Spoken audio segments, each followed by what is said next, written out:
Welcome to this episode of Signals from the OP, a periodic video blog in which I send up flares about issues that might catch industrial manufacturers by surprise. Today I'm talking about what industrial manufacturers can learn about revenue growth from software companies. I believe that it's a lot. But let's start by acknowledging the differences because they're important.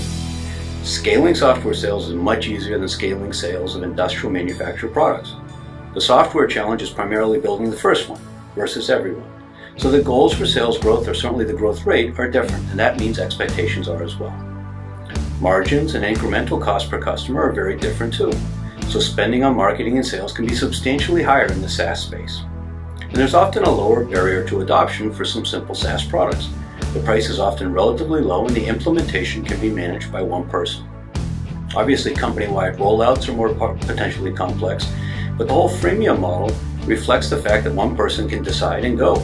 Whereas in capital equipment, for instance, there's often planning around changing process and workflow and disrupting the factory floor, and that takes thought.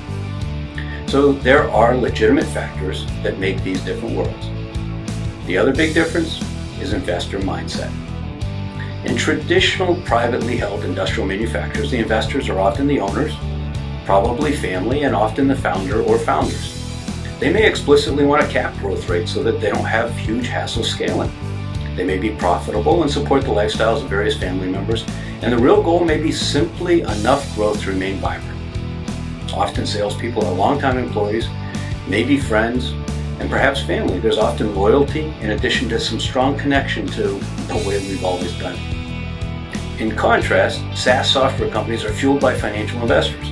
They're impatient and expect a substantial return on their investment quickly.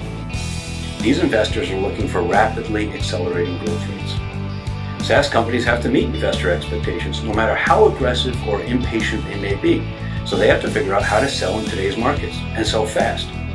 They simply can't afford to accept the excuses that many capital equipment manufacturers accept from themselves and their sales teams. But here's the thing.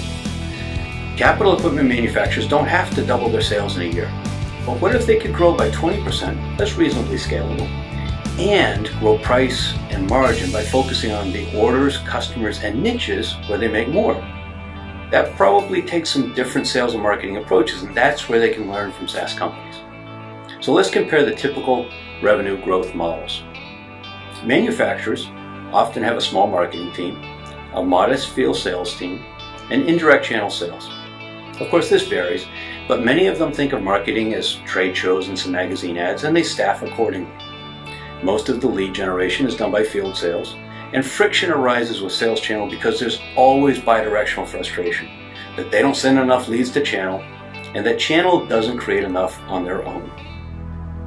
In contrast, SaaS companies typically have large marketing departments which include PR, events, demand gen, lead gen, and sales enablement. They typically have BDRs or SDRs, business development or sales development reps, whose job is to vet inbound leads and proactively do outbound prospecting for other leads. After all, research shows that only 3% of potential buyers for any given product or service are in the market at any given time. So the proactive outbound is pretty important, but almost entirely overlooked by manufacturers who tend to wait for folks to make an inquiry. SaaS companies also have inside sales, often field sales, partner programs for products that fit into an ecosystem, and indirect channel. In many cases, they're creating categories and solving problems that buyers might not even realize they have.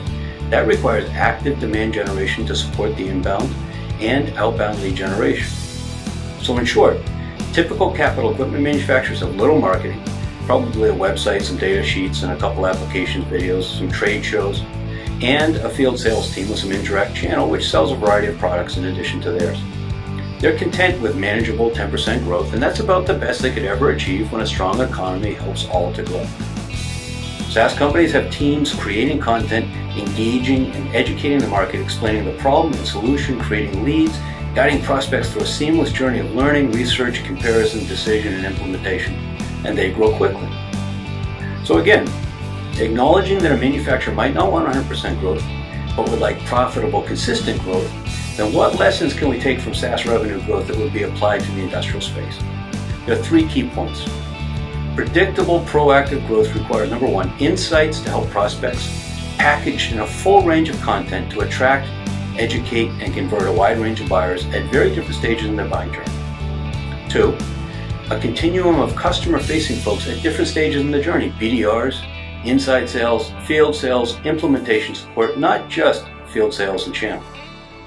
And 3, a proactive growth mindset. This will include a stretch goal and accountabilities, reinforcing behaviors by senior execs, metrics tracking where leads come from and how they're nurtured and sold, an updated sales methodology, maybe a challenger model, some updated selling techniques, certainly social selling, emphasis on qualification of deals, reallocating resources and shifting some budget, maybe a bit less on trade shows and an increase in marketing, changing the org chart, including shifting from field sales to some inside sales, and it has to be sales, not customer service. It also means creating a BDR function. While changing sales rep behaviors, shifting the company mindset, and allocating more funds for marketing are going to feel like huge hurdles, the BDR piece is going to be maybe the biggest challenge. The good news is there's some ways to facilitate it. First, buyer intent data will reveal who's actively searching for solutions to problems you solve and engaging around important key terms and competitors. Then you have to have proactive outbound prospecting to those leads. That means phone, email, social, and more. The reality is that many traditional sales organizations are not going to successfully grow that in-house. But there are outsourced options for it, like VOIQ. The mindset shift will be key though, and it has to support this work. I've seen cases where innovative and amazing outbound lead gen is simply ignored by sales reps who are unwilling to change what's easy and comfortable, and where middle market management, content with 5% growth, lets them dictate the company's strategy. A company will reflect the strength of its leadership. If your sales and operations folks passively dictate your strategy and growth rate, and you allow that, then thanks for listening this far, but this isn't a fit for you.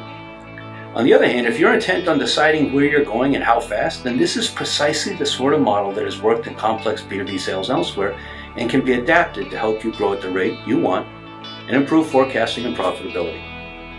I'm Ed Marsh. Thank you for joining me for this episode of Signals from the OP.